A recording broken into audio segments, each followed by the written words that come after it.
Cuando uno dice, bueno, desde la ciencia política, ¿qué es un golpe de Estado? Dice, bueno, tiene algunas características. Por ejemplo, tiene que tener una conspiración como uno de los elementos que conforman esto.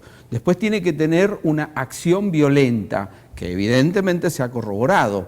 Hay prácticamente una pistola puesta sobre la cabeza de Evo Morales pidiéndole la renuncia, y esto no ha terminado en baños de sangre, casualmente porque ha renunciado de manera casi patriótica.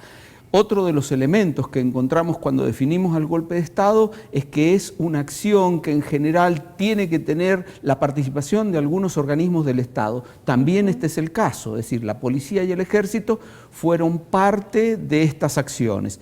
Estas acciones además son ilegales y tienden normalmente a quebrar el orden constitucional, es este el caso, y tienden además a buscar, a conseguir poder. Bueno, cuando hacemos el raconto de cada uno de estos elementos, vemos que todos, absolutamente todos, están presentes en esta situación. Más allá de esta sugerencia que se hizo. Bueno, lo que pasa es que los militares pueden tener eufemismos, pueden pedirlo de manera amable, claro, pero la resolución y la decisión política que hay detrás de esa amabilidad es evidente y es clara. Lo está pidiendo un hombre de la fuerza, no lo está pidiendo un religioso, lo está pidiendo un hombre que tiene armas. Entonces no puede quedar ningún lugar a duda que en este caso, aunque no haya disparo, hay una coacción, es decir, hay una amenaza violenta contra el orden instituido. ¿Se buscó llegar a las elecciones pero sin Evo Morales? Sí, definitivamente. Aquí el problema para la derecha, para la oposición, que no lograba perforar ese techo del 36%, era Evo Morales. Y es más, para corroborar, digamos, esta hipótesis, en las próximas elecciones ya se está hablando no solo de la proscripción de Evo y de Álvaro García Linera, sino de todo el MAS. Claro, es decir, es el partido mayoritario. El partido mayoritario. Por eso los repudios de algunos de los países de la región es democracia y elecciones sin proscripciones. Pero claro, es decir, si no, esto definitivamente pone en riesgo a toda la región. No tenemos que caer en esas interpretaciones facilistas. En algún momento, cuando nosotros estudiábamos a Mariano Grondona, él decía: el golpe de Estado y el gobierno de facto que surge como producto de ese golpe de Estado es un intersticio, es decir, es un paréntesis entre dos gobiernos democráticos. Bueno, esas interpretaciones facilistas, muy peligrosas, son un riesgo, son eufemismos para no decir que efectivamente se apoya el golpe de Estado. Se lo minimiza, como que bueno, es una cuestión menor, ya vendrá la democracia. Esto es una amenaza para toda la región. Sabemos que Trump también se ha despedido y sabemos el peso de Trump. Más allá de los intereses de una derecha católica en Bolivia y de toda esa zona de la Media Luna, hay también, o por lo menos se sospechan, injerencias extranjeras. ¿Cuál es el rol de la OEA en este caso, que sabemos que tiene una fuerte influencia de Estados Unidos en esto que ocurrió? Porque justamente el presidente de la OEA ha dicho que el golpe de Estado en realidad fue el fraude que habría cometido Evo. Bueno, creo que no se puede hablar de fraude, hay que hablar de irregularidades que por cierto no estamos avalando, pero vos estás introduciendo algunos elementos que me parece que son muy importantes y me parece que hacen a la esencia de todo este proceso golpista. Uno de los elementos es la religión, aparece acá la religión en el medio, no es casualidad que aparezca la Conferencia Episcopal Boliviana apoyando todo esto, la Biblia, todos estos elementos que la verdad me parece que nos están retrotrayendo a la época de la colonia, es decir, estamos pensando en 500 años atrás. Y respecto de los intereses económicos, esto es claro y esto hay que decirlo. Camacho es hijo del dueño del monopolio del gas que se nacionalizó, que Evo Morales nacionalizó. Que no es el principal candidato de la oposición, Camacho. No se sabe todavía cuál va a ser el candidato. Lo que sí se sabe es que él ha sido parte activa de la conspiración. Y acá los intereses del establishment se asocian con los intereses de las multinacionales y con los intereses foráneos, con los intereses extranjeros, con el imperialismo concretamente. Sabemos cuál es el interés entonces detrás de eso. Tenemos una comunicación telefónica, te pedimos un segundo a ver si podemos lograr hablar con Jimena, Bolivia directamente, sí. Analía. Jimena Magne, del Grupo Feminista Comunitaria Antipatriarcal. Buenas noches, Jimena. Analía Santander y Gustavo Martínez te saluda. Buenas noches, compañera. Buenas noches, compañeros. Desde aquí, desde Bolivia, un Jayaga para su pueblo.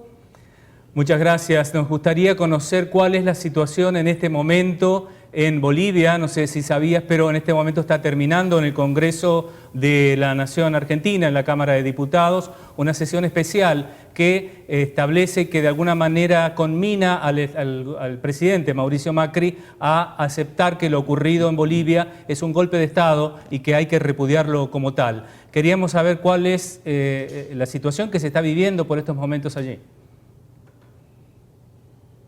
Primero agradecemos este hermanamiento. Los golpes de Estado no pueden ser ni golpes de Estado ni golpes a las mujeres, es nuestra posición.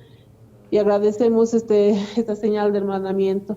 En este momento estamos en una situación muy compleja. Esta tarde ya la presidenta del Senado ha intentado sesionar, ha sido violentada por la policía, ha sido confrontada por la policía.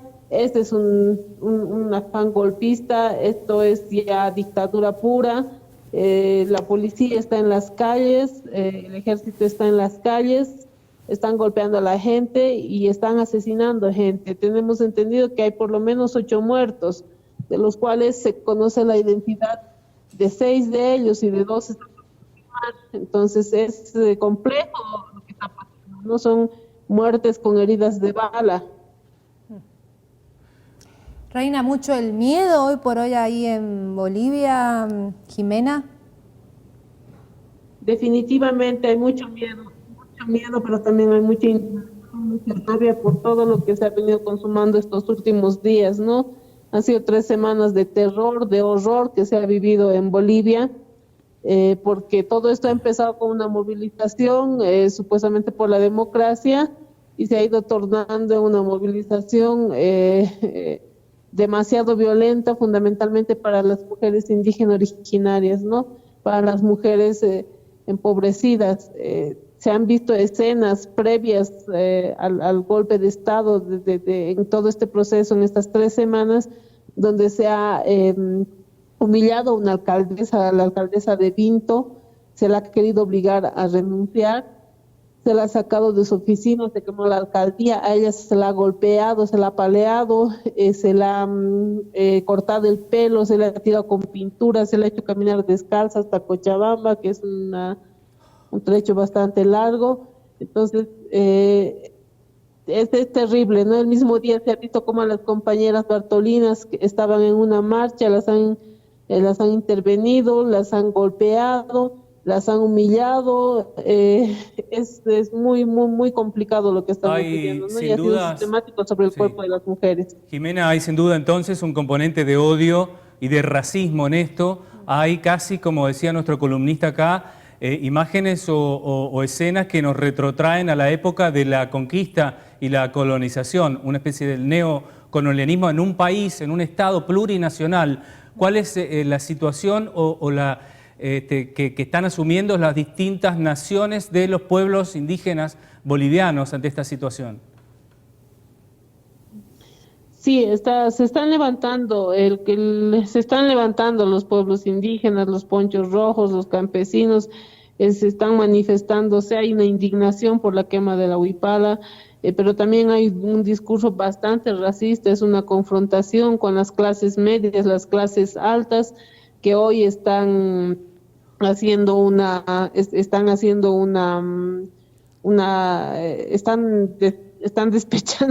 despachando todo su odio. Es terrible, ¿no? Todos todos son masistas, ¿no? Para empezar, todos son masistas y merecen lo peor. Entonces, por masista hay que matarlo, hay que pegarlo, hay que escupirlo, no tiene derecho a hablar.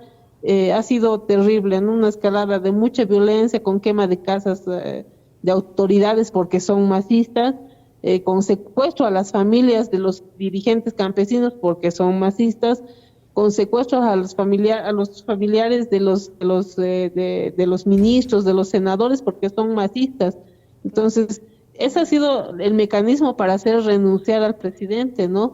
Hemos visto cómo, por ejemplo, en varios departamentos, en Oruro, se ha obligado a renunciar, perdón, en Potosí se ha obligado a renunciar al gobernador, el alcalde, ¿no? Se ha ido a quemar la casa del ministro de Minería para que renuncie, a amedrentar a la familia, a humillar a la familia, a golpear a la familia, para que este ministro renuncie. Se ha ido a la casa de un dirigente campesino a secuestrar a su esposa y a su hija para pedir la renuncia del presidente, para exigir que se desbloqueen los caminos. Entonces, porque los campesinos habían salido a bloquear, ¿no? Entonces, es una escalada realmente racista. La policía con grupos paramilitares y con militares han ingresado a las zonas más empobrecidas de La Paz. Se está sacando a los muchachos, a los niños que están ahí, a los adolescentes, se los golpea, se los amenaza de muerte. La gente está suplicando que no les maten. Están matando a los chicos en medio del barrio, a la vista de todos. En Potosí, por ejemplo, en Betanzos ya ha habido un muerto, está uno por confirmarse. Igual se está yendo contra las comunidades indígenas campesinas, se está entrando a las casas, se los está sacando de una forma criminal. En Cochabamba, la zona sur está totalmente militarizada, no permiten que la gente pueda salir a expresarse, cuando son las hordas racistas las que han ido desarrollando actos totalmente vandálicos con dos instancias que tienen, como la Unión Juvenil Cruceñista y la Resistencia Cochala, ¿no? Que son dos agrupaciones de jóvenes fascistas, derechosos, y casi hasta grupos paramilitares, ¿no? Okay. Una triste y dura, muy dura realidad ahí que se vive en Bolivia. Jimena, muchísimas gracias por esta comunicación, un fuerte abrazo desde acá de San Juan, Argentina, y bueno, fuerza para poder afrontar todo esto. Y resistir. Adiós. Muchas gracias, compañero. Hasta luego. Igualmente, sigamos rompiendo el cerco mediático. Bueno, ya cerramos en un segundo con Álvaro. Tenemos Cámara de Diputados. Está terminando la sesión especial, entonces, en torno a este tema de Bolivia. Creo que está en el momento de la votación, lo vemos. Voy a hacer votar al Pleno, como si fuera una moción, la posibilidad de votar todos los expedientes. Así que le pido que votemos esa moción de la aprobación de tratar todos los expedientes ingresados por Secretaría. Se va a votar, resulta negativo. Se va a votar el proyecto consensuado del bloque Frente para la Victoria. Resulta afirmativo. Sí, diputado Negri. Quiero que quede constancia. Bueno, ahí está entonces, se acaba de aprobar el proyecto del bloque Frente para la Victoria, el texto elaborado por el bloque Frente para la Victoria, de repudiar el golpe de Estado como tal, de parte de Argentina. Reconocerlo como tal, ¿no? Exactamente. Así que bueno, ya enseguida, si sigue en la Cámara, volvemos en un ratito. Vamos a cerrar con Álvaro, que veníamos analizando lo que ocurre en Bolivia. Escuchaste el informe que nos hacía recién Jimena, la verdad es que es terrible. Sí, acá lo que hay que decir es que esto es un plan que siempre orquesta la derecha. Es decir, esto no es una cuestión de un problema de irregularidades en una elección. A los líderes populares sistemáticamente en Latinoamérica o se los tilda de corrupto, o en este caso se los tilda de dictador, o siempre se le busca la vuelta para que se produzca el golpe militar. Lo que pasa es que nosotros creíamos que esta situación estaba salvada. Honduras primero, luego Paraguay, el golpe institucional que termina siendo un golpe de Estado también de Brasil, nos dice que no estaba todo terminado, pero pensábamos que lo que hoy estábamos viendo en Bolivia no iba a suceder más, porque nadie le puede endilgar a Evo Morales que estaba haciendo un mal gobierno, todos los índices, doy solamente uno por cuestiones de tiempo. Cuando asume Evo Morales, la pobreza estaba en 38 puntos. En este momento la pobreza en Bolivia está en 15, quiere decir que por gestión, que por las políticas públicas aplicadas, se disminuyó un 23%. En cuanto al PBI y en cuanto al crecimiento de la región en los últimos 10 años, es el país que más ha crecido en toda América, inclusive por encima de Estados Unidos. Esto quiere decir que no es una crítica a su gestión.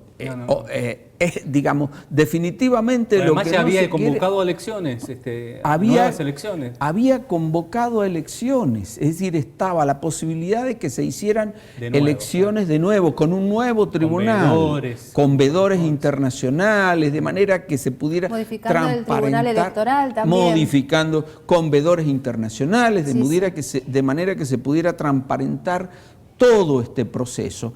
Esto no fue aceptado y muchos, inclusive de los que acá están cuestionándolo desde la Argentina, no se les ocurre ni por un instante que se podría hacer lo mismo con Angela Merkel.